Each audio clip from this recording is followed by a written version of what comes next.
Hi, fourth graders. I'm going to be reading chapter 13 of Where the Red Fern Grows. I realize the school year is pretty much ended at this point, but if you've been listening and you want to continue to listen, I wanted to give you that option.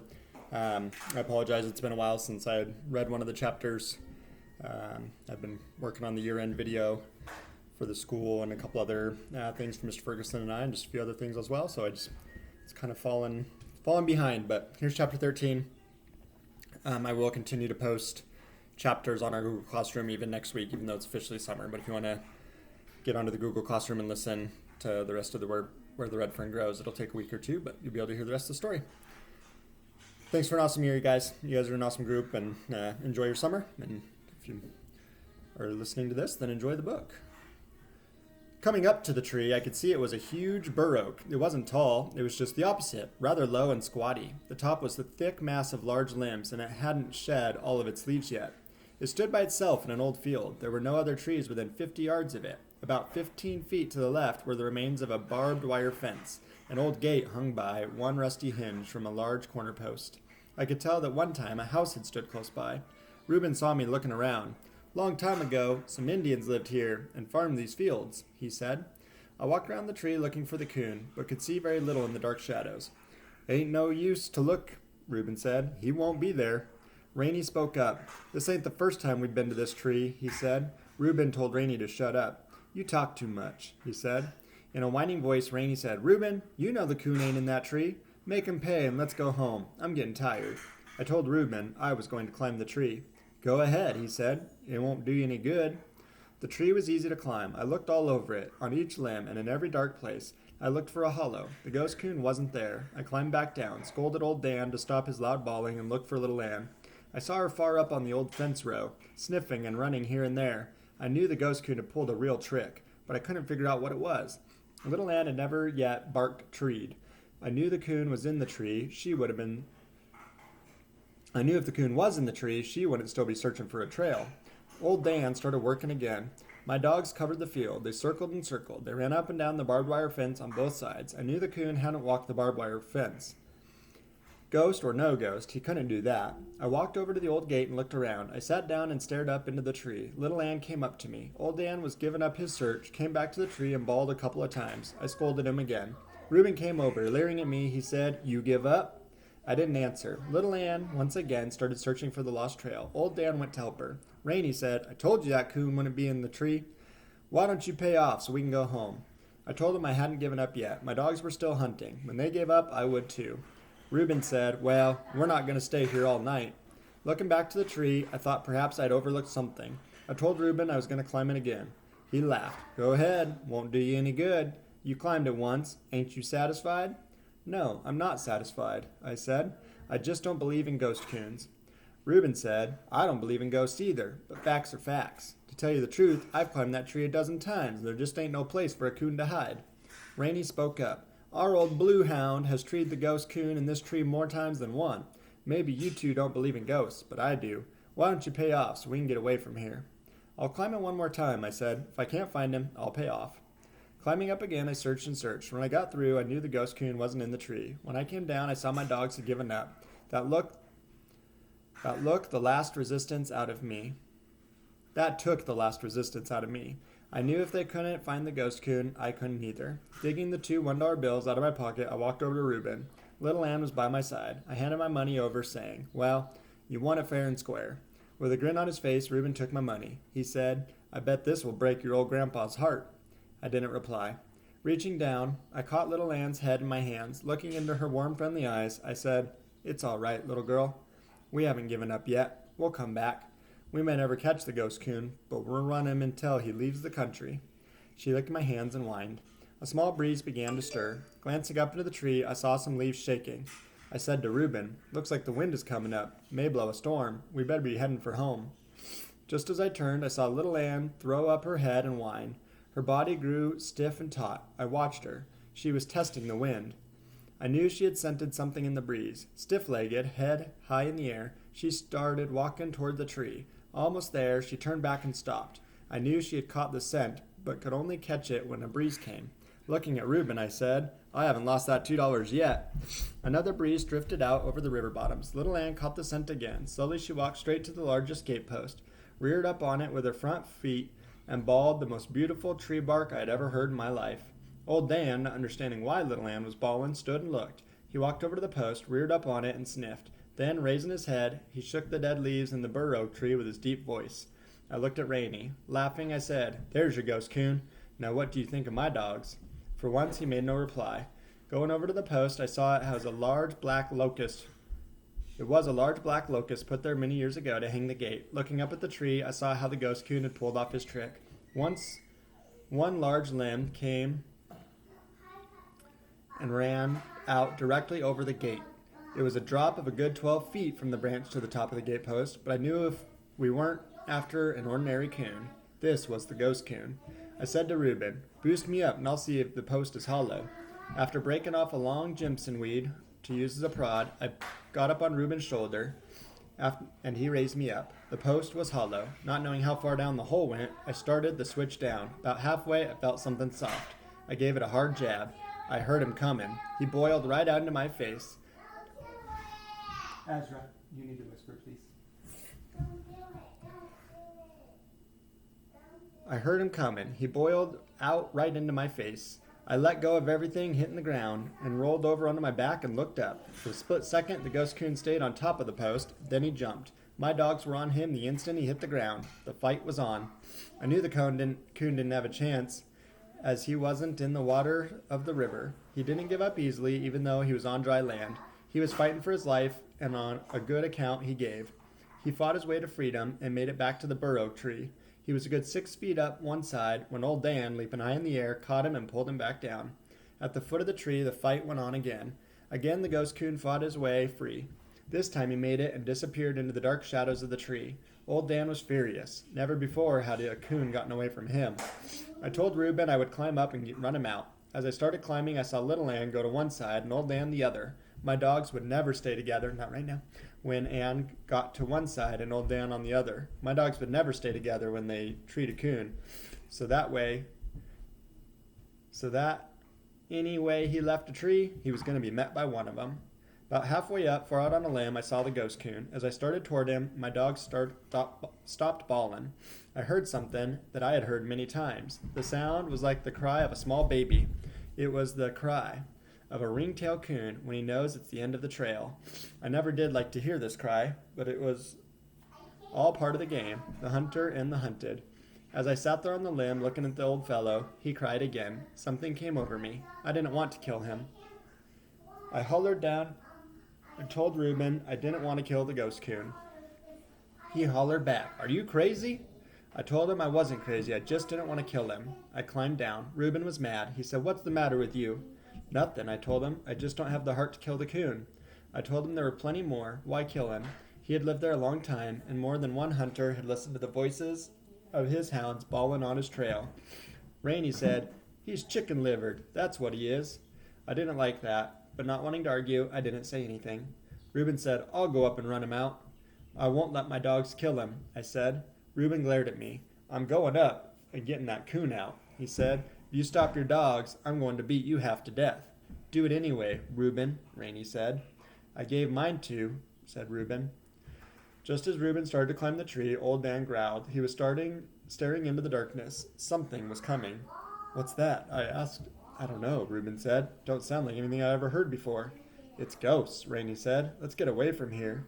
An animal was coming out of the darkness, and it was walking slowly in an odd way, as if it were walking sideways. The hair on the back of my neck stood straight out. As the animal came closer, Rainey said, "Why, it's old Blue. How'd he get loose?" It was a big blue tick-hound. Around his neck was a piece of rope and about 3 feet long.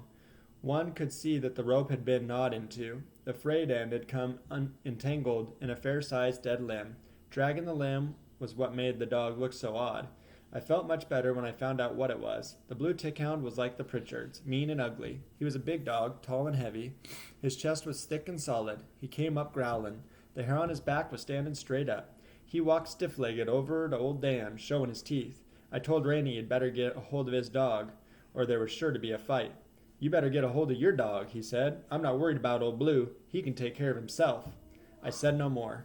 "Don't make no difference Now, whether you killed the ghost coon or not, Reuben said, Old Blue will take care of him. I knew the killing of the coon was out of my control, but I didn't want to see it die. I said to Reuben, just give me back my $2 and I'll go home. I can't keep you from killing it, but I don't have to stay and see it. Reuben, don't give him the money, Rainey said. He ain't killed the ghost coon. That's right, Reuben said. You ain't, and I wouldn't let you now, even if you wanted to. I told them my dogs had treated the ghost coon, and that was the bet, to treat the ghost coon. No, it wasn't, Reuben said. You said you would kill him. It was no such thing, I said. You've done all I said I would. I've done all I said I would. Reuben walked up to the front of me. He said, I ain't gonna give you the money. You didn't win it. Fair. Now, what you gonna do about it? I looked him into his mean eyes.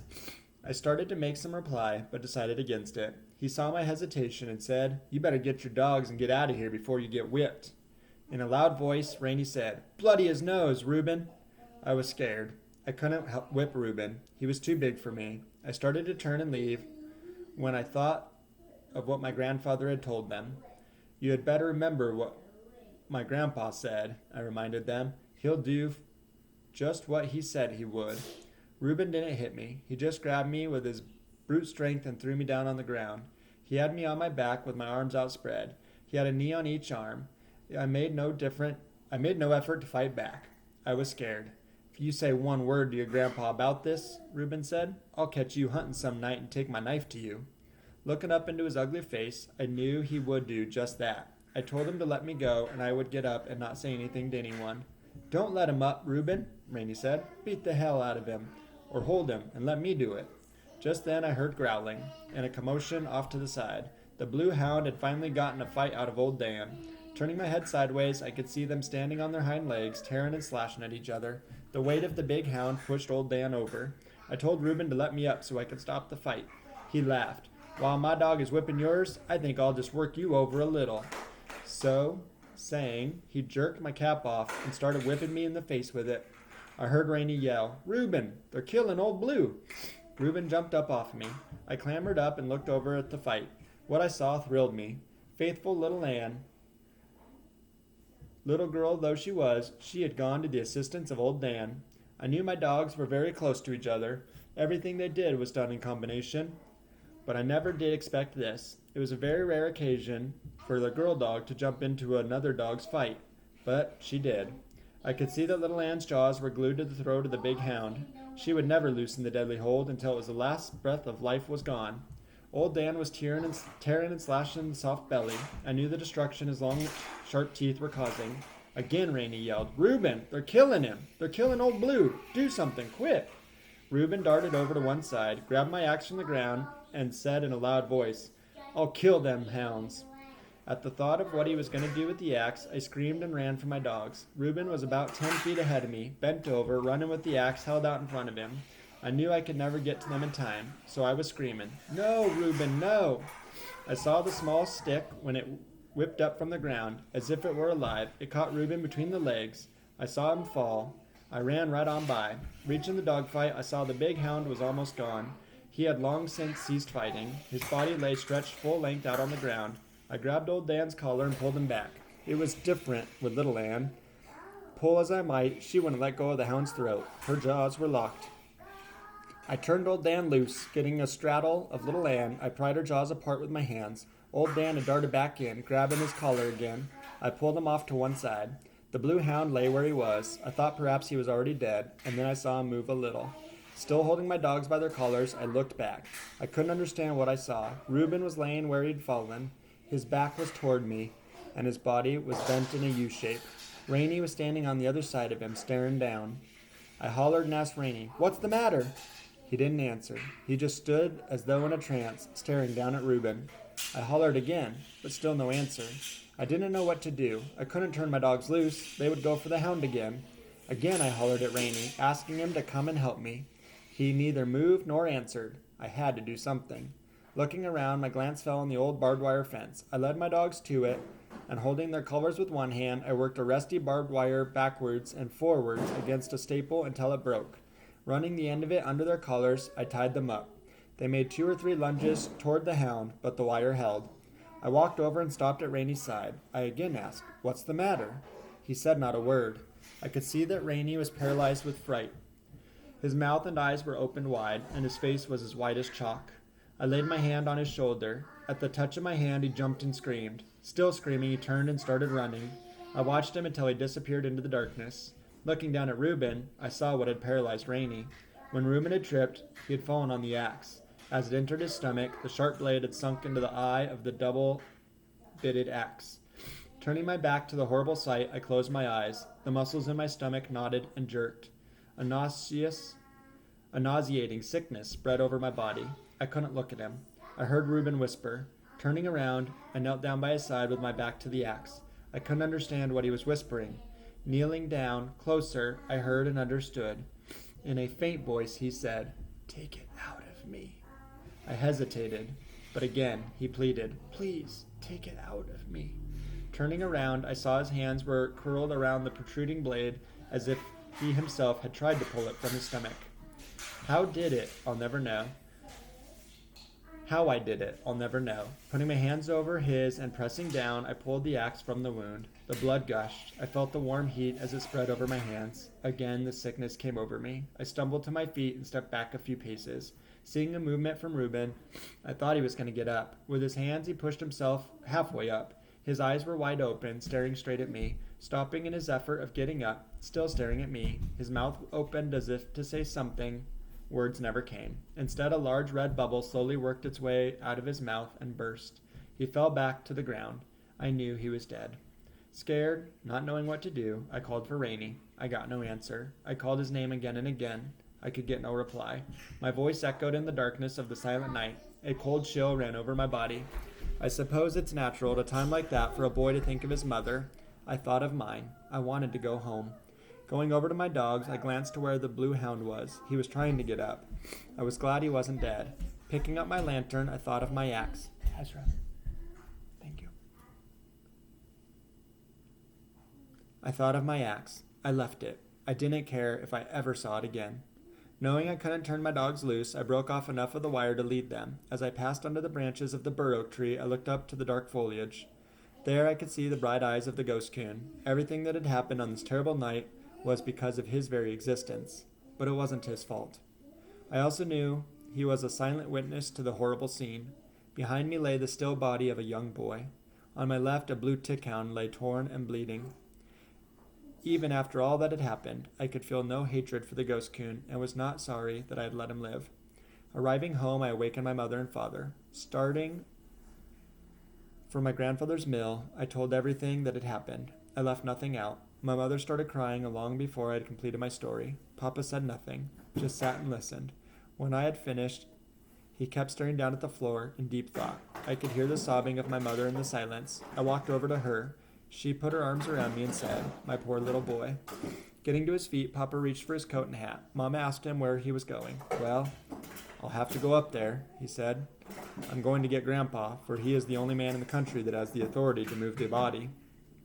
Looking at me, he said, "You go across the river and get old man Lowry. And you may as well go up and tell the Bufords too. Tell them to meet us at your grandfather's place." I hurried to carry the message. The following day was a nasty one. A slow, cold drizzle had set in. Feeling trapped indoors, I prowled from room to room. I couldn't understand why my father hadn't come back from the Pritchards. I sat by the window and watched the road. Understanding my feelings, Mama said, "Billy, I wouldn't worry. He'll be back before long. Things like this take some time." "I know," I said, "but you would think that he would have come back by now." Time dragged by slowly. Late in the afternoon, I saw Papa coming. Our old mule was jogging along.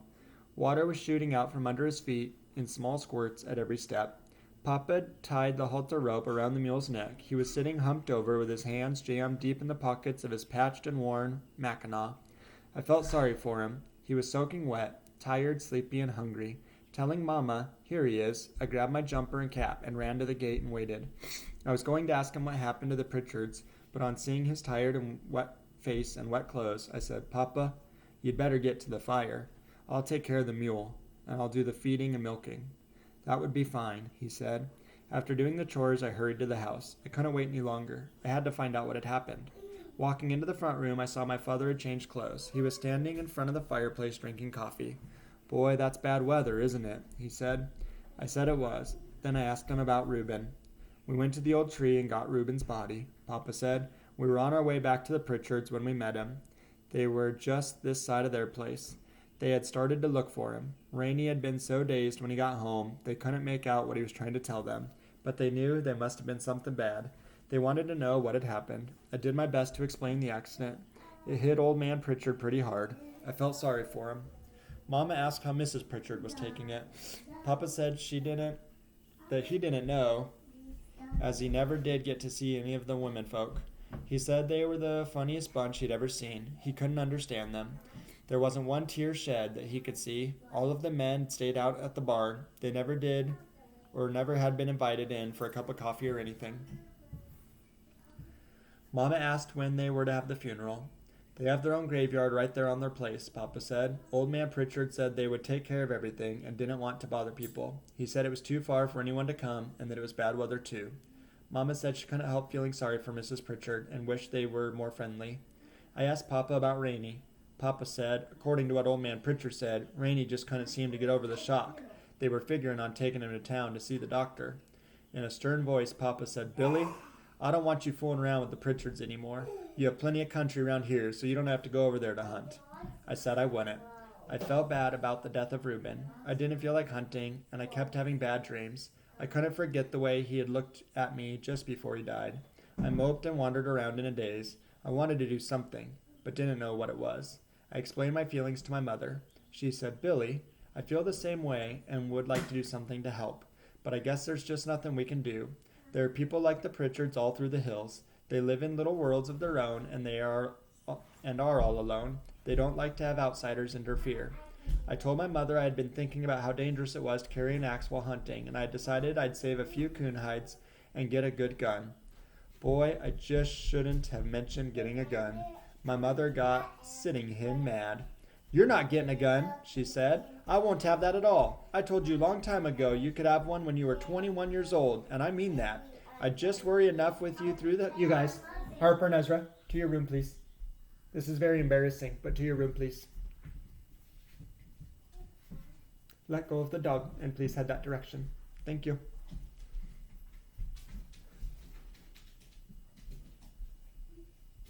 You're not getting a gun, she said. I won't have that at all. I told you a long time ago you could have one when you were 21 years old, and I meant just that. I worry enough with you out there in the hills all hours of the night, running and jumping. I just couldn't stand it if you also had a gun with you. No, sir, you can just forget about a gun. Yes, Mama, I said, and sulked off to my room. Lying on my bed, still trying to figure out what I could do to help, I glanced over to the wall. There, tied in a small bundle, was just what I needed.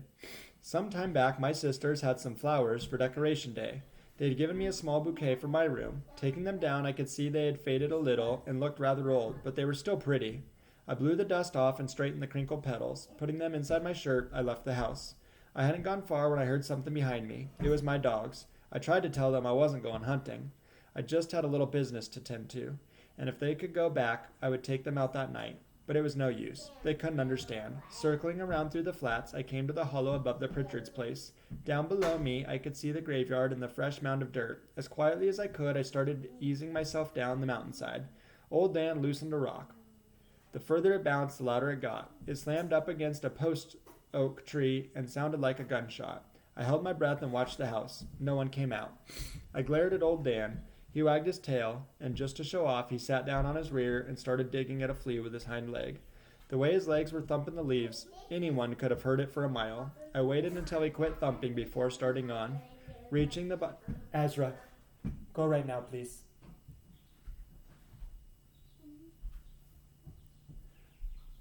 I glared at old Dan. He wagged his tail, and just to show off, he sat down on his rear and started digging at a flea with his hind leg. The way his leg was thumping in the leaves, anyone could have heard it for a mile. I waited until he quit thumping before starting on. Reaching the bottom, I had about 20 yards of clearing to cross, but the grass and bushes were pretty thick. Laying down on my stomach with my heart beating like a trip hammer, I wiggled my way to Reuben's grave. I laid the flowers on the fresh mound of earth, and then just turned around and scooted for the timber. Just as we reached the mountaintop, my foot slipped and I kicked loose a large rock. Down the side of the mountain it rolled. This time the blue tick hound heard the noise. He came out from under his house bawling. I heard a door slam and Mrs. Pritchard came out. She stood looking this way and that. The hound ran up to the graveyard and started sniffing and bawling. Mrs. Pritchard followed him. Seeing the flowers on Reuben's grave, she picked them up and looked at them. She scolded the hound and then looked up the hillside. I knew she couldn't see me because the timber was too thick, but I felt uncomfortable anyway. Scolding the hound again, she knelt down and arranged the flowers to the grave. Taking one more look at the hillside, she started back.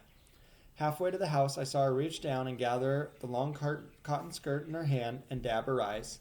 I felt much better after paying my respects to Reuben. Everything looked brighter, and I didn't have that funny feeling anymore. All the way home, my dogs kept running out in front of me. They would stop, turn around, and look at me. I had to smile, for I knew what they wanted. I stopped and petted them a little and told them that as soon as I got home and had my supper, we would go hunting.